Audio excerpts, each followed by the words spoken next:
Aang as a character clearly has undeniably non-platonic feelings for Katara, his waterbending master, emotional bedrock and very close friend.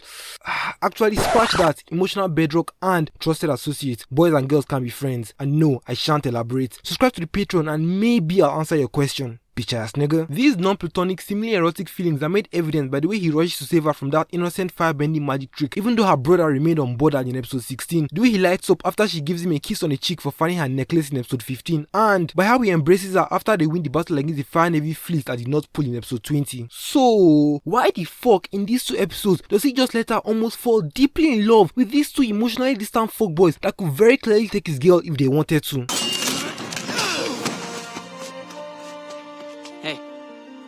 You're supposed to be the object of her desire, Aang. Don't just let her throw herself in prison to save this very attractive and physically capable young man who, again, could definitely fuck your bitch if he felt so deeply inclined. Don't just let some mysterious, forest-loving, sword-wielding freedom fighter hold your girl like that as he snatches her away into his secret hideout in the trees. Bro, you've got upper. You can show your girl the fucking clouds. Don't just let this tree nigga use a few branches to sweep your girl off her feet. Come on, Aang, fight back, nigga. What are you doing? Okay, I should probably explain what the fuck is going on right now before you guys start thinking I'm crazy. So essentially, this is Game Analysis, a place where I'll be dissecting and analyzing the romantic relationships of beloved fictional characters from all sorts of movies and TV shows. The subject of today's analysis is going to be the Avatar himself from the original Nickelodeon animation, Avatar: The Last Airbender. The show is set in a world where 4 different nations of people can manipulate one of the 4 elements of nature. Water. Earth. Fire. Air.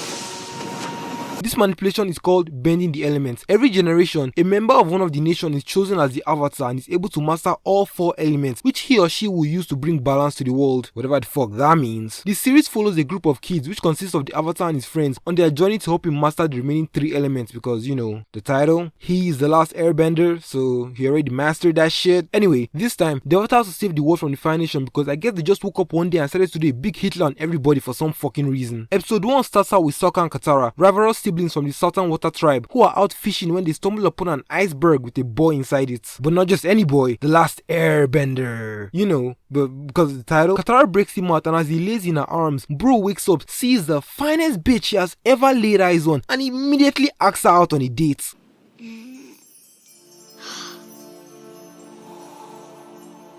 I need to ask you something. What? Wait for it. Please, come closer. What is it? Will you go penguin sledding with me? Sure. Sokka starts suspecting him of being a Fire Nation spy and Katara immediately starts defending him with sarcasm, picking the side of a total stranger over that of her literal blood brother. I'm sure that's not foreshadowing for something coming down the line. They need to get home but they are trapped, so Aang, that's his name by the way, offers them a ride. Sokka is obviously reluctant but Katara smiles and jumps at the opportunity. Aang unknowingly starts smiling at her. She makes note of this and he just acts unashamedly oblivious, which then makes her blush. We are barely halfway into episode 1 and I can already feel the tension between them. The ride home is taking longer than expected, so now it's night time and Aang's just chilling. Katara comes to say hi and Aang asks her what she's thinking about. A very good and precise question that gets right to the point and sparks an engaging conversation as opposed to one of those generic ass small talk questions like how are you doing. She asks about the avatar and he lies because he's afraid of the pressure that comes with being nominated as the world's next messiah, which isn't good because even though he had a valid reason, girls don't particularly like it when you lie to them, so that's probably going to come back to bite him in the ass later. Why didn't you tell us you were the Avatar? Because I never wanted to be. Or not. They make it back to the village the very next morning and Aang just keeps making her laugh by genuinely being his authentic goofy self. I have a way with animals. She asks him to teach her how to waterbend because she's the only amateur waterbender in her entire tribe, and he just casually offers to fly her around the world on his flying bison so she can find a waterbending teacher. He doesn't even pressure her when she seems apprehensive about the whole thing. He just casually tells her to think about it while he goes on trying to catch his penguins. That energetic but relaxed, carefree attitude is exactly what prompts her to match his vibe and immediately go penguin sledding with him. Bro actually wasted no time coming through on that date. Literally asked her to go penguin sledding with him the day before, right after he met her, and now he's just fucking doing it. Bro is literally 12 years old and is doing what most men in their 20s are too scared to do. Isn't that just fucking crazy? But to her credit, Katara is also the best kind of girl to hang out with, to be honest. She's the type that sees your energy and gives it back tenfold, which is great and makes it much easier to build a genuine connection with her. Now, I don't know what it is, but Aang must have that big dick energy kind of confidence, because right after he finds out that he had been in the iceberg for 100 years, Katara tells him to look on the bright side, and bro is like, maybe somehow there's a bright side to all this. I did get to meet you. Fucking crazy. Lil bro got the smoothest tongue in all 4 nations, to be honest. Got that girl cheesing. The great thing about this scene is that it's not a cheesy pickup line or something that he memorized and tried to repeat. No, it came out of his mouth so quickly and reflexively because it was the god honest truth. He just found out that he has been asleep for 100 fucking years and there's a war going on, but he's happy because he met this really cute girl he likes and he's not afraid to admit it. Bro really don't give a fuck, to be honest. But there's a version of events where everything he's doing could be bad and very detrimental to his chances with her, because offering to fly a girl halfway across the world the day you meet her is actually fucking crazy. It all works out in his favor because he's very charismatic and carefree, so it comes off as attractive and thoughtful rather than creepy and weird. Plus, she keeps matching his energy, so they're both having fun with their little back and forth. Where it would have been exponentially bad would have been if she wasn't feeling his vibe or reciprocating his energy and he kept on making those subtle romantic advances towards her. But even then, if you're charming and laid back enough and she keeps being cold with you, but you keep flirting with her every once in a while, completely disregarding her cold responses, she will eventually break and start warming up to you. It all depends on how you carry yourself around her and how few fucks you give, to be honest. Luckily for Aang, Katara was fucking with his vibe off rip. So we wrap up episode 1 with Aang and Katara getting stuck in a trap and accidentally sending a signal to the Fire Navy fleet from the abandoned Fire Navy ship that they stumbled upon while they were penguin sledding. Episode 2 starts off with Sokka and their grandma being mad at Aang and Katara for sending the signal, so Aang, being the fucking OG that he is, takes full responsibility and absolves Katara of all the blame. This then leads Katara to stand by him and defend him against her entire tribe. Sokka isn't hearing any of it and banishes Aang from the village. Then get this, Katara fucking lives with him, bro. Abandoned her whole tribe to run off with some boy she met yesterday just because she fucked with his vibe. My boy Aang has such a significant impact on her that when she was defending him, her entire argument was that he was fun to be around. Aang's brought us something we haven't had in a long time. Fun. Fun? We can't fight firebenders with fun. You should try it sometime. Bro got that top tier, high level, impeccable game, to be honest. But of course, Aang being the W-mans that he is, he talks some sense into her and tells her that she can't just leave her entire tribe because of him. He leaves and she spasses out on her grandma. You'll feel better after You happy now? There goes my one chance at becoming a waterbender. This is also good for Aang because it shows that he has other things to do besides just spending time with Katara all day. Wow, I haven't cleaned my room in 100 years. Not looking forward to that. Zuko and his goons eventually reach the village and Aang shows up to save them. He's the arrogant and hot-headed prince of the Fire Nation who was scarred and banished by his father, the Fire Lord. He needs to capture the Avatar in order to regain his honor, so he's a constant source of conflict for the team, episode to episode. Seeing as the fight is putting children in danger, he offers to go with them and Katara isn't having it. Young lady over there looking like a wise girl who just got her morning Starbucks coffee taken away. Sokka surprisingly offers to help her save Aang, so she graciously hugs him with glee, and I'm pretty sure this is the first time we've seen her express genuine affection towards her brother. They save Aang from Zuko, and because Aang ran away before he could start his training 100 years ago, they decided to embark on a journey to the Northern Water Tribe so Aang can master his second element and Katara can learn water bending. Sokka is just along for the ride, to be honest. They stop by the Southern Air Temple and Aang is excited to see his people again, but Katara keeps trying to emotionally prepare him for the possibility that something bad might have happened to them. At the temple, she keeps trying to hide evidence of the Fire Nation's attack on his people from Aang because she knows it might be too emotionally devastating for him. But he eventually finds the bones of his dead master, so he flips out and enters the Avatar state. More on that later. Katara's voice and words are enough to talk him out of it and calm him down, which is significant because her voice was the same thing that made him enter the Avatar state on Zuko's ship for the first time since he emerged from the ice. It's only episode 3 of season 1, or as the show likes to put it, chapter 3 of book 1, and we can already start to see the framework of what is going to be a strong romantic bond between them, with Katara constantly trying to fight for and protect Aang, and Aang constantly acting based on his feelings towards her. In the very next episode, Aang makes them stop by Kyoshi Island because he wants to ride some giant koi fish, and his talking stage with Katara starts to get a little bit of friction as Aang starts getting a lot of attention from the local girls in the village because he's the Avatar. Katara starts getting visibly jealous because Aang is letting all this attention get to his head and isn't wise enough to give Katara more attention than he is giving the other girls, or at least shield her from how much fun he's having with them. Katara wants them to leave soon because they've got a genocidal maniac chasing them, but Aang wants to stay and keep having fun with all the girls. This then leads her to start ignoring him and tension rises between them. He obviously starts missing her, so his bright idea is to indirectly get her attention by making her more jealous.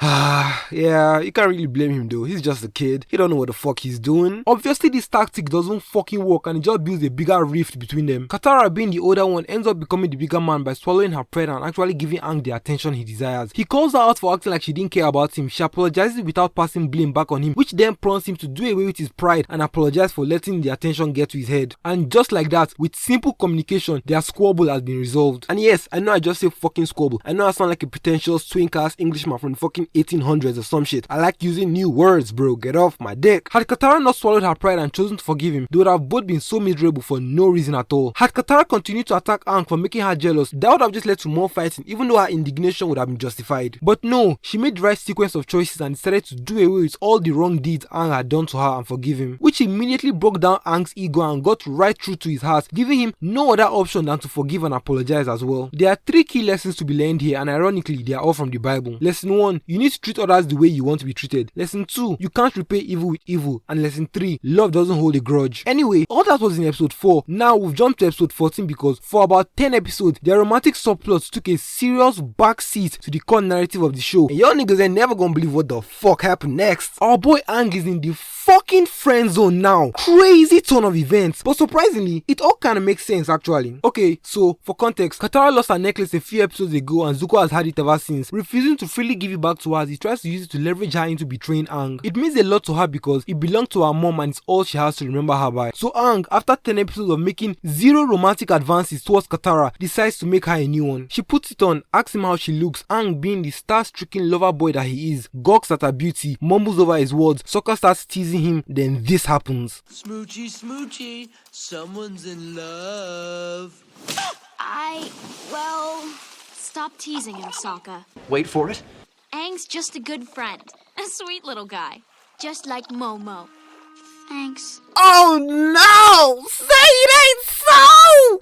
Look at the pain in his eyes, bro. Look at the pain! Look at the pain! Bro went from being that nigga to just a sweet little guy. A sweet little guy. A sweet little guy. A sweet little guy. Ah! This hurts so fucking bad, man. Bro had this girl literally abandoning her entire village and swallowing her fucking pride just so she could spend more time with him. And now he's oh God, I can't even fucking say it, bro. Okay, so how exactly did we end up here and what could have been done to prevent this unfortunate turn of events? Well, just to be clear, this is entirely Aang's fault. He is to take full responsibility for the position he has found himself in and Katara is not to be blamed in the slightest. Now, I say this because in any sort of romantic dynamic, the guy does majority of the actions while the girl does majority of the reactions. Throughout those 10 episodes, Aang didn't do shit with regards to making things more official with Katara or even moving things in a way that still maintained their flirtatious dynamic. And it's not as if they didn't interact throughout those 10 episodes. They did, but it was very lukewarm and so fucking platonic. They seemed more like siblings most of the time, and at a certain point, I thought the writers had forgotten all about their underlying romance because tell me why another man will be holding your girl like this, whispering sweet nothings into her ear right in front of you, and you're just standing there trying to get your own slice of validation from the guy. I don't know. Katara, you can do this. What about me? I know the Avatar can do this. As a brand new viewer with no prior knowledge of the series, if you had started the show from episode 5, you would have had no reason to believe that they were set up as romantic interests for one another because of how bland and milquetoast their dynamic was. So, what the fuck was Katara supposed to do when she wasn't getting the type of attention she needed from Aang? That's right, she got it from someone else. Well, more like 2 someone else's to be precise. You see, the way the show works, in every new episode, they find themselves in new environments, facing new challenges and encountering new people. In 2 of those 10 episodes, Katara encounters 2 guys whom she begins to develop feelings for because of how brave and masculine they are. Whenever this would happen, Aang never particularly seemed bothered and they would always leave at the end of the episode to keep in line with their Northern Water tribe trajectory. So, these feelings never really had a chance to fully develop, even though I always had it at the back of my mind that this shit shouldn't be allowed to persist. Because even though these are just surface level emotions right now, it's only a matter of time before she meets someone that potentially convinces her to abandon you guys the same way you almost convinced her to abandon her tribe back in episode 1. And just like that, your bitch gonna be gone, nigga. Then what the fuck you gonna do? But to his credit, Aang didn't make a big deal out of it when it happened, which is good because he didn't cause unnecessary conflict between him and Katara, which would have only pushed her further into the arms of whichever new guy she was falling for that week. But that clearly wasn't enough because Katara kept seeking the attention of other guys when Aang was literally by her side this whole time, which again wasn't really her fault to begin with. In between each new episode, a few days passed and Aang went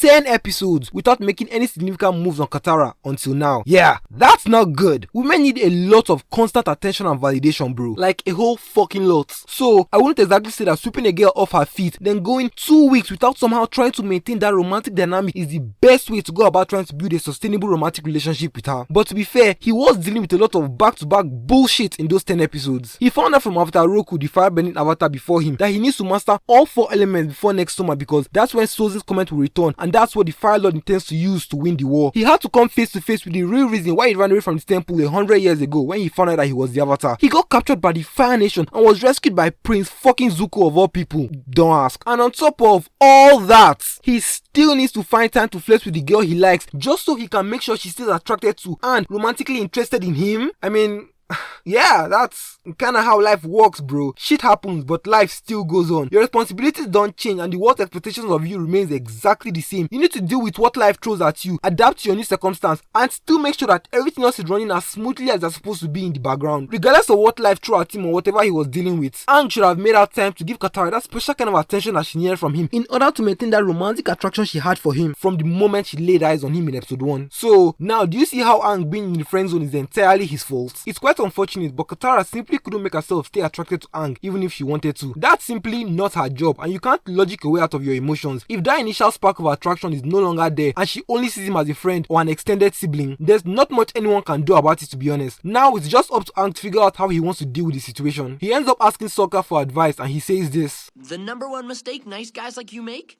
Being too nice. You can be too nice? Yep. Oh!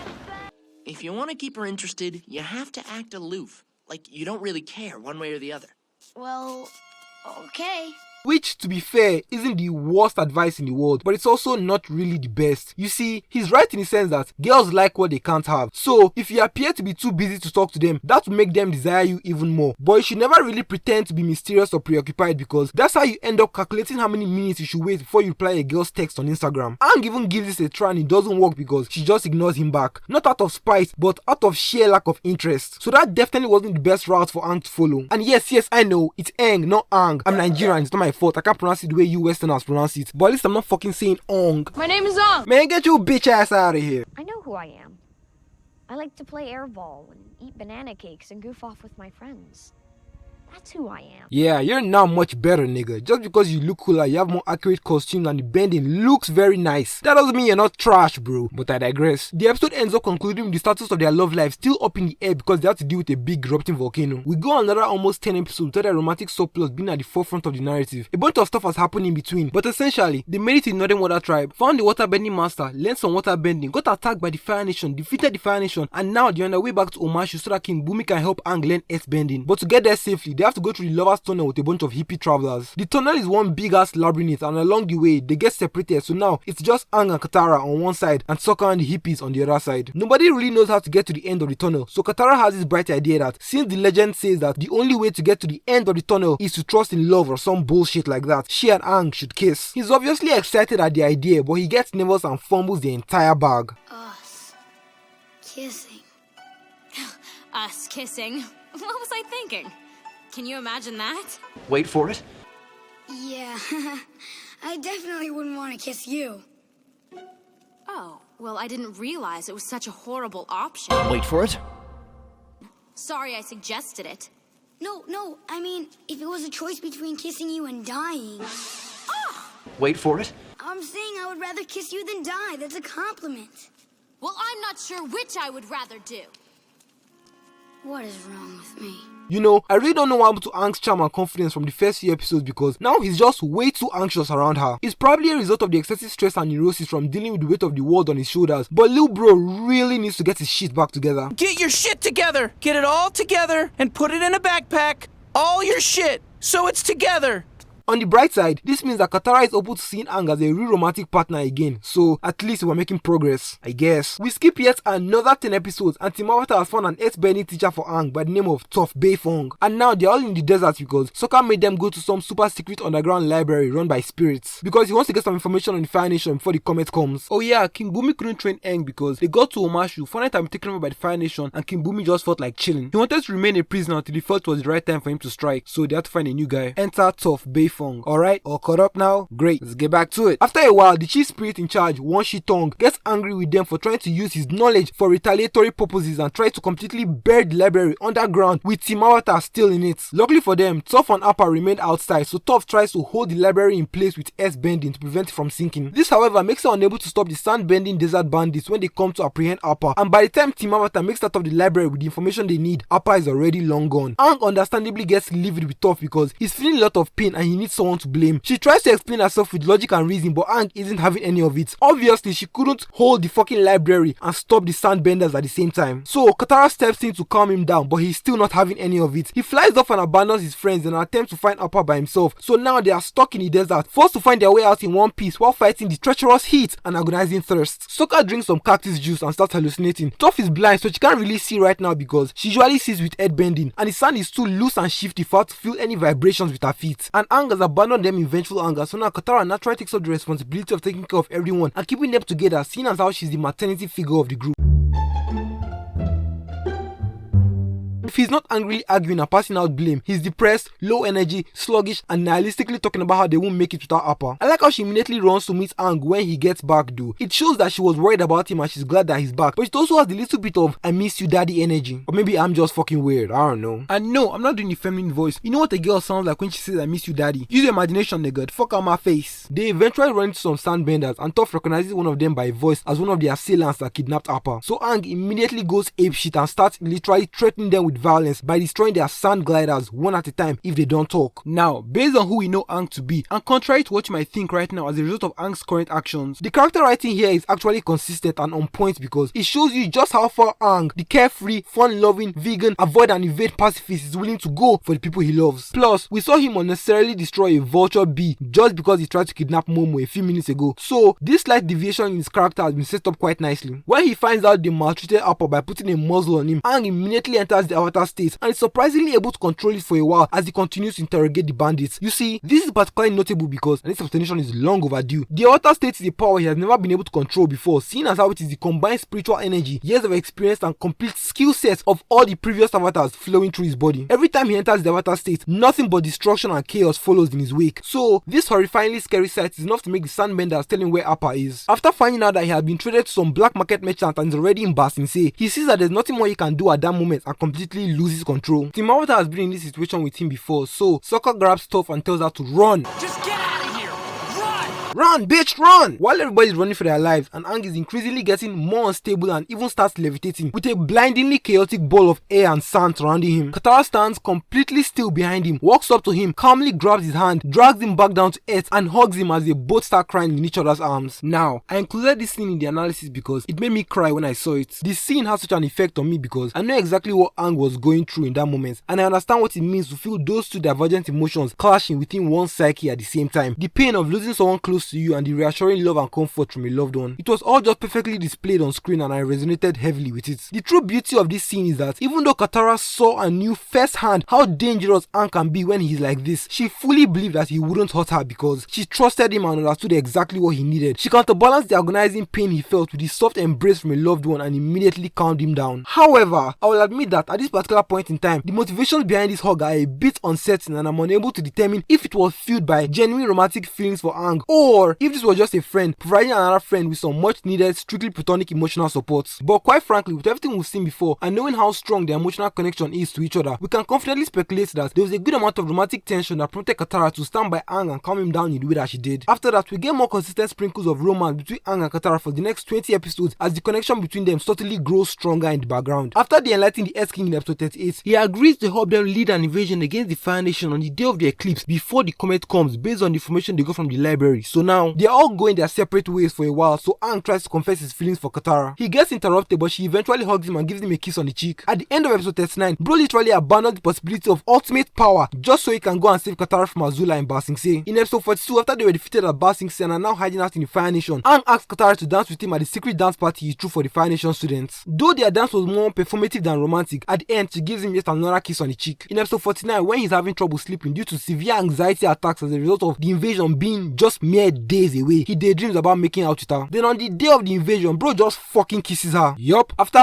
all that procrastination and hesitation, bro just plants a fat one on her lips. It's right before he needs to leave to fight the Fire Lord, and he suddenly realizes that, oh shit, I might not make it back, nigga, so I better fucking kiss this bitch right now while I still got the chance. So he kisses her, smiles, steps back, then takes off, and Shorty just simply refuses to stop blushing. But strangely, she seems more concerned than she is hopelessly in love. They end up losing the invasion, and for the next few episodes, their kiss remains entirely undiscussed. At least, not until episode 57, where they go to watch a play about their lives and Aang gets upset because the actress playing Katara tells Zuko that Aang is just a little brother to her. Aang storms out, Katara goes to find him. He expresses his displeasure with the state of their non-existent romantic lives because he thought they would just end up together after their kiss, but they didn't. Katara just says that she's confused and it's not the right time because they're in the middle of a big ass war. Aang asks her when the right time would be and she says she doesn't know, reiterating that she's just fucking confused. Then Aang's dumbass, after repeatedly applying all that pressure on her within such a short time frame, plants another fat kiss on her lips. Obviously and reflexively, Katara pushes him away, yells at him and storms off.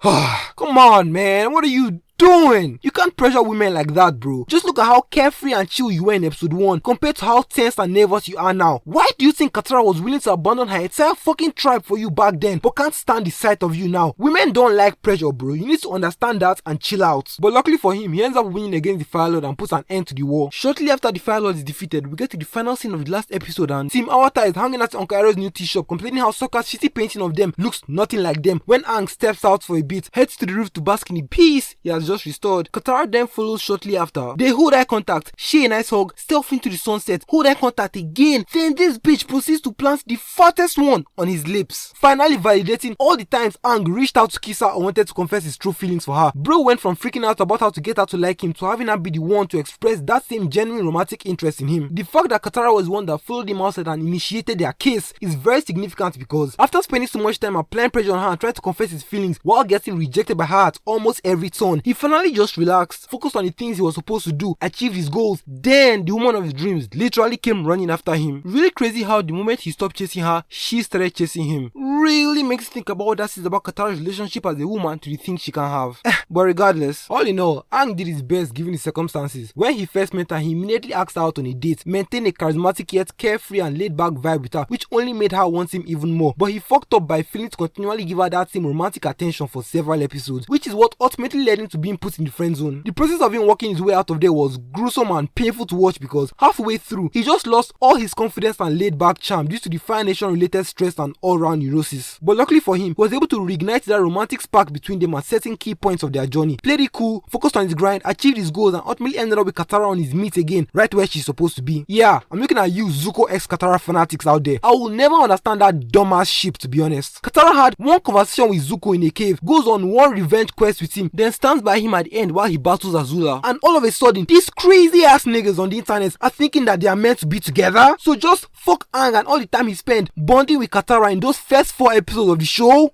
Nah, your niggas are actually crazy. Anyway, subscribe to the Patreon for access to all my video scripts, the ability to vote on what video I make next, behind the scenes access and short previews of upcoming videos, monthly movie commentaries, and a whole lot more shit. Well, this was fun. Later, niggas.